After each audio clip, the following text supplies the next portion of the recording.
There we go. So we're starting our recording. I'm going to go ahead and share the screen.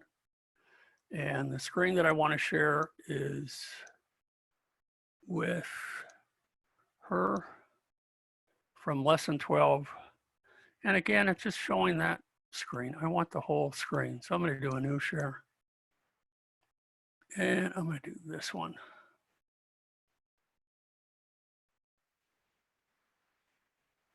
No, it's not the one.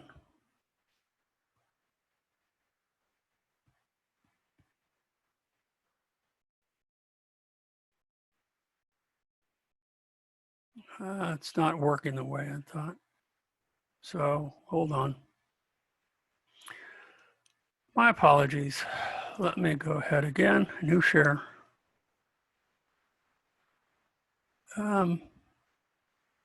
I don't want bridge, I want this one.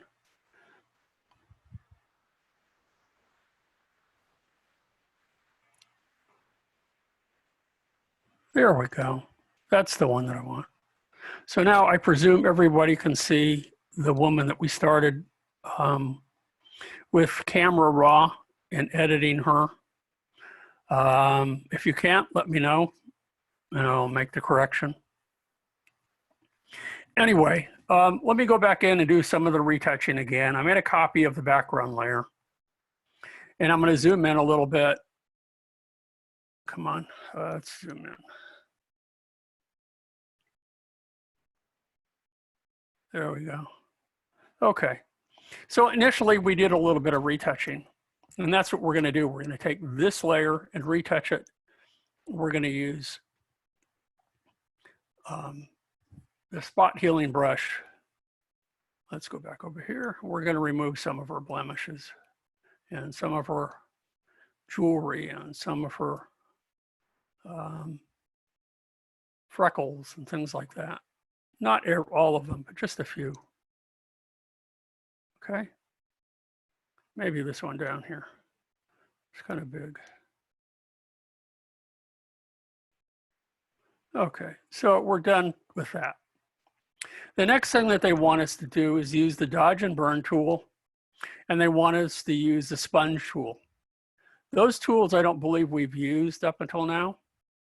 So for example, if we want to highlight her the space underneath her eyebrows a little bit and above her eyelashes to make them a little bit brighter, what we're going to do is we're going to use the dodge tool. The dodge tool, we can, if we look at the top up here, we can use affect highlights, midtones, or shadows. We want to affect the highlights. Okay. And I'm turning the exposure down to 10% because I'm using the touchpad on my laptop. Now, if I just click and drag like so, notice that it highlights the underside of her brows just a little bit more. And that's it, just a slight accent. That's all we want. You don't want to overdo it. So that's the dodge and burn tool. The dodge tool allows you to lighten areas that are normally kind of dark and in the shadows. And the burn tool that's found underneath that does just the opposite. Okay, that's what this one does. Now there's another one here, which is the sponge tool. So we're going to use the sponge tool for both her pupil, or actually it's her iris, not the pupil, my mistake, to make her eyes look a little bit bluer. So right now, notice that it's set to desaturate. I want to change that to saturate. So by just clicking and dragging over it a little bit, notice that it makes her eyes look just a little bit bluer, a little bit more intense. Again, you don't want to overdo it.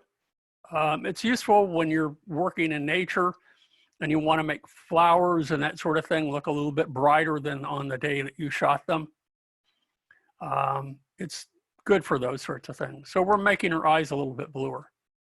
The next thing that we want to do is the whites of her eyes, or I think it's called the sclera. I'm not sure, positive about that. I want to take in here and I want to desaturate that area. So I'm going to go back here and desaturate. I'll leave it at 50%. And I'm just going to come back in here and take some of the redness out of there. Again, not a lot, just a little bit. Okay. And so that will accentuate her eyes a little bit.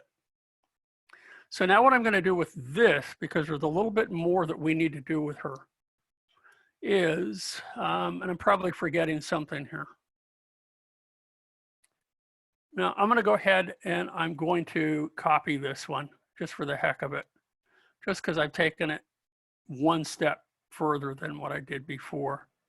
And so I'll go ahead and with this layer, I'm going to hit Command J to make a copy of that.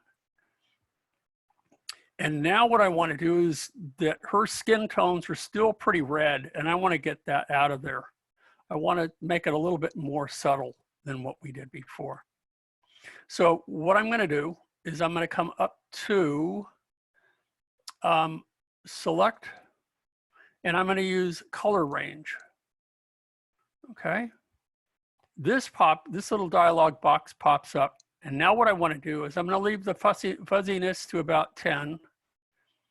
And what I'm going to do, rather than sampled colors, I'm going to use skin tones so that it detects skin tones. Okay. And now down at the bottom here where it says, let's see, selected, that ought to do it. Let's detect faces. There we go. So that makes it even more refined. And when I click that, notice that it highlights just the face and avoids most of the other regions. I mean, there's parts of her hair that are selected, but most of it pertains to her face and the skin tones. Now what I'm going to do is I'm going to come over to adjustment layers again. While that's selected, and I'm going to use the curve tool.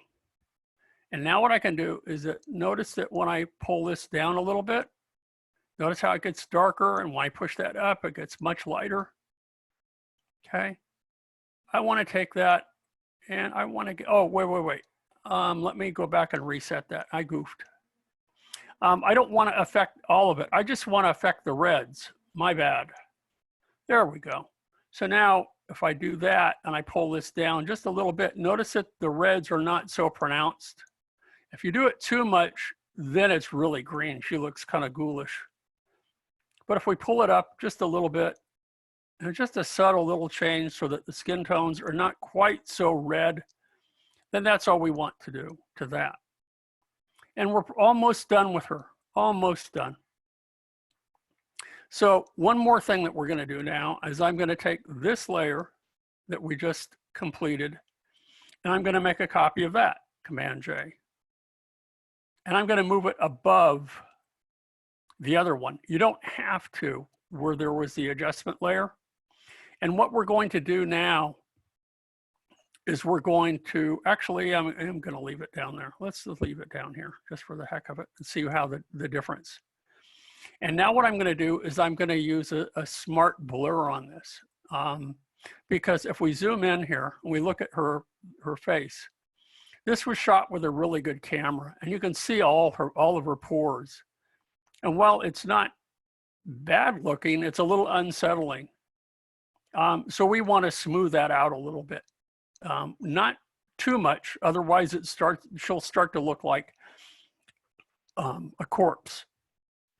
So what I'm going to do now is, with that layer selected, I'm going to go to Filter, go to Blur, and what I want to do under the blur here is I'm going to use Surface Blur.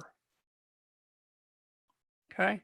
And these are the settings that I had used before the other day. So I think it was 5 and 10. So the threshold, I can't remember whether the threshold was 10 or 15. I'll do it in between. I'll leave it at 10 and 15. Okay. So that blurs that. Now, if we zoom in, you can see it's really blurry. You don't see her skin tones, or I mean her pores at all, but everything is a bit too blurry.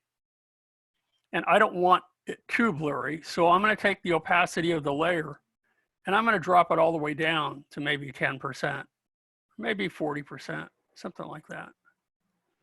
You should play with it yourself just a little bit. How about 40? But what you have to realize, and that's kind of nice, if I turn that off, notice that when I toggle back and forth, you can really see her pores more, but they're not altogether gone, but they've just been made a bit more subtle. But what I want to do now is the very final thing in here is around her eyes. What I'm going to do is I'm going to take the eraser tool and I'm going to erase the blurriness around her eyes. So I'm going to take a nice big brush here. Not that big. And I'm just going to erase. It doesn't have to be that, you don't have to be that careful. But I'm just erasing the blurriness around her eyes on that layer. And that looks pretty good. If I were to undo that a couple of times, it looks a little blurry. Let me zoom way in so we can see that a little bit better. Yeah, it's a very subtle change, but an important one. So now we've taken a really good photograph and made it, I think, much better. Some nice improvements. And all of pretty much everything that we've done has been non-destructive. You can always go back and edit and make changes to it. You can go back to the digital negative and tweak it.